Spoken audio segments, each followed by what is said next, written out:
સત્યની સાથે જનતાનો અવાજ। આપ જોઈ રહ્યા છો 24 ન્યૂઝ નેટવર્ક। તાજા સમાચાર, ઝડપી અપડેટ અને સચોટ માહિતી 24 ન્યૂઝ નેટવર્ક સમાચાર સૌથી પહેલા।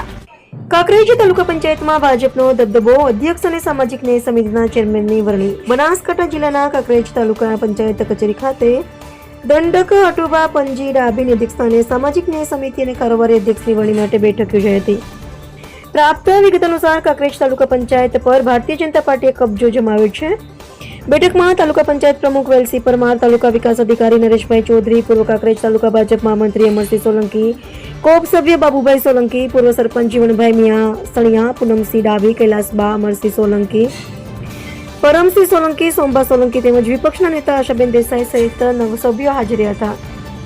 ચૂંટણી દરમિયાન સૌથી અગત્યની બાબત એ રહી કે તાલુકા પંચાયત અધ્યક્ષ અને ન્યાય સમિતિના ચેરમેનની ચૂંટણીમાં કોંગ્રેસનો એક પણ સભ્ય હાજર રહ્યો નહોતો।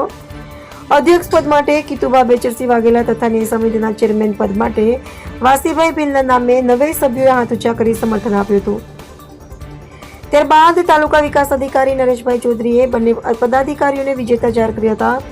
વિજય બાદ ઉપસ્થિત ભારતીય જનતા પાર્ટીના સભ્યોએ ગુલાલ પહેરાવી સન્માન કર્યું હતું તેમજ શુભેચ્છાઓ પાઠવી હતી। કાંકરેજ તાલુકા પંચાયત અધ્યક્ષ અને ન્યાય સમિતિના ચેરમેનની વરણી થતાં તેમના સમર્થકોને ચાકોમાં આનંદનો માહોલ જોવા મળ્યો હતો અને વિવિધ સ્તરે શુભેચ્છાઓ પાઠવવામાં આવી હતી।